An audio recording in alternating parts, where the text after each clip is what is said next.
Hey guys, it's Ramzilla here. So today I'm coming at you with another review of a movie called The Boy. And this is our son, Brahms.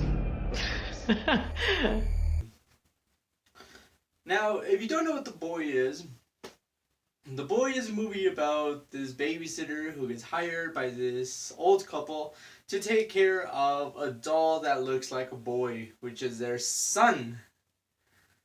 Oh man. Okay, so when the trailer first came out for this movie, I knew it was gonna be shitty, and I wasn't gonna go see it. But then I went to the movies with my mom, and she was like, that movie looks good. And I was like, sure. I mean, my mom sees a lot of horror movies with me, so I'm not going to be like, no, that movie looks shitty.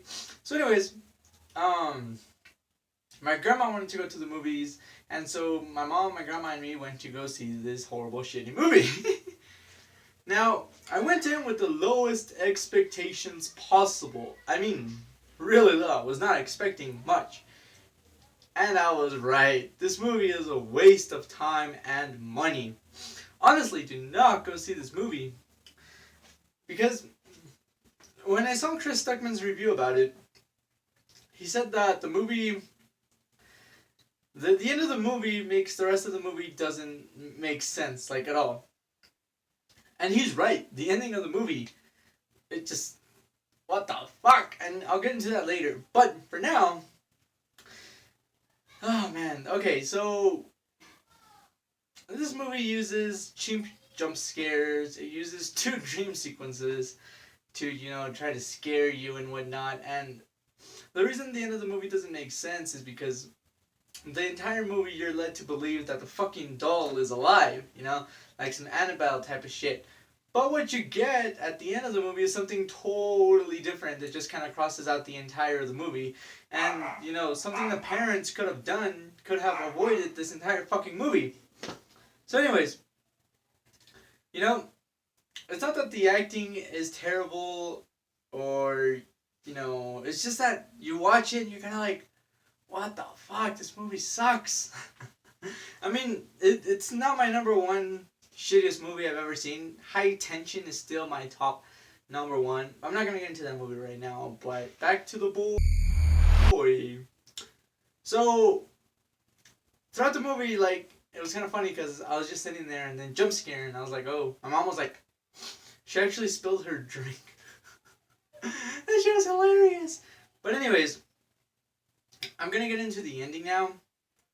And I'm not going to tell you to skip ahead because I urgently suggest that you watch this spoiler because it's going to save you an hour and a half of your time and it's going to save you money. And even if it's on HBO, even if it's on fucking TNT, even if it's on TV or whatever, do not watch this movie. Now, the ending. I will admit, this was the only scene where I was feeling pretty creeped out. You see, the main character ended up taking this job in England, I think, in the middle of fucking nowhere because she's trying to escape from her abusive ex.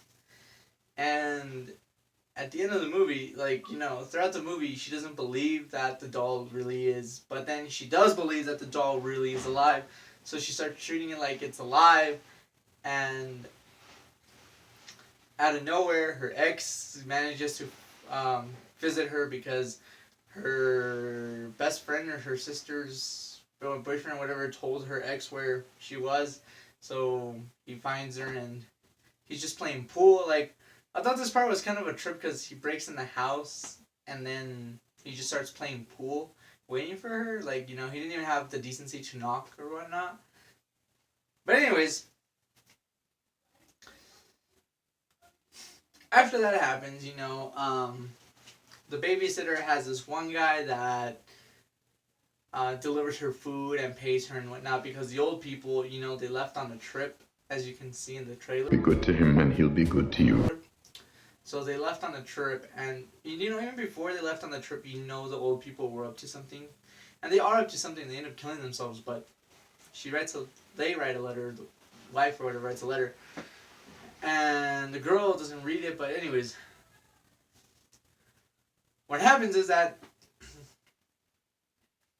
the abusive boyfriend or whatever, he ends up staying the night, and then since the girl thinks the doll is alive, she's like, Brahms, you have to help me. I don't want to leave you, but you need to help me. And then Brahms, which is the name of the boy, the doll, ends up writing Get Out with like rat blood and putting like rats near the wife, the guy, and he ends up like, you know, sitting next to him. And so the abusive boyfriend ends up getting mad, breaks the doll, and the house starts rattling, and you're like, oh shit, the spirit, it's coming alive. But no. What happens is that, you know, there's this giant mirror. Like, let's say this is a mirror. Here is a mirror. And this guy, he like puts his face to it like this. And then it blows up in his face. And, you know, if it blows up in his face, he should have like tons of scratches or even a glass going through him or anything. But no, I mean, he just kind of ends up getting knocked out. And this part was creepy for me. Honestly, this part was the only scene throughout the movie where I thought was creepy. Like, something comes out, like it's a human body with a mask and shit, comes out of the fucking mirror, like all creepy and shit. I was like, this part was the only scene that had my heart racing. Because it did look creepy. Some creepy ass motherfucker coming out of a fucking mirror, all fucking demented and shit.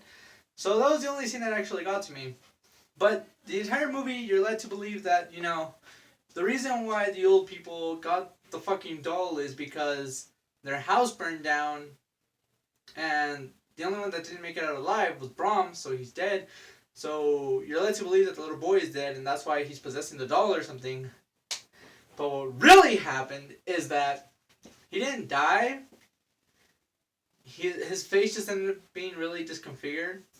So the old people were hiring nannies to take care of this doll, but the real Brahms was living inside the fucking house, like through the walls, and he had his own little space and shit inside the house itself. So that's what was moving the doll around, and you know, that's what was causing all the creepy shit, because he could move through the walls and he had like markings to know which wall was what and whatnot. So that's pretty much the boy. And the reason this movie doesn't make sense is because the parents had a lot of money. I mean, their house was fucking huge. They had their own driver. They had enough. I'm guessing the house didn't come like that. They had to build their fucking room inside the fucking thing. So they have a lot of money, and they couldn't pay for reconstructive surgery. I mean, sure, he might not have looked the same, but it's better than to have his face look all burned up and fucking disconfigured and shit. I mean, he might have looked a little better with the reconstructive surgery. I mean, he did. The house burned down. He was born in 1983, so he was 8 years old. 1991. I'm pretty sure they could have done some reconstructive surgery even a couple years later. So the whole thing could have been avoided if the parents had paid for reconstructive surgery. But no, instead they decided to go the fucking creepy route and just hide him in the fucking walls and... So yeah, I'm gonna give this movie 1 out of 10. Because this movie was shitty, it was horrible, it was cliche. And it's not even because not even because it was an unexpected twist at the end. It would have been fine. That twist would have worked somehow. I don't know how, but it would have worked somehow. Because the entire movie, you're led to believe that the doll is alive and that shit happened, and then the money, and the parents had a shit ton of money, and you're like, well, why didn't they pay for reconstructive surgery? That would have been a lot easier, and he might have had a girlfriend, because, you know, I'm guessing that's why they brought all these nannies, because he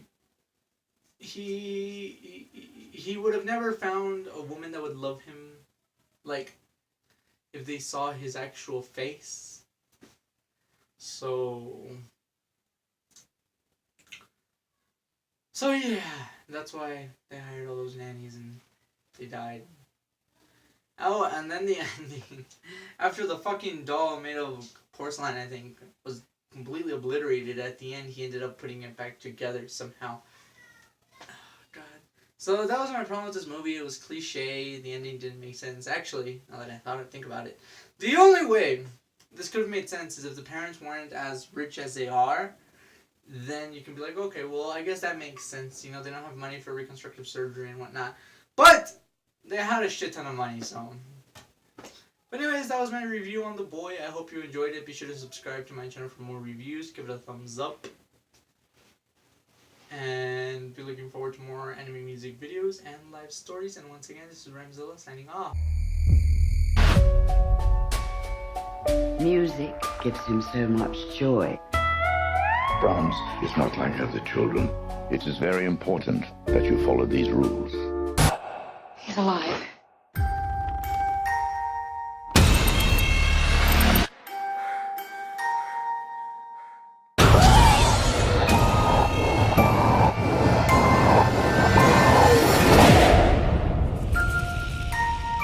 You will be good to him, won't you?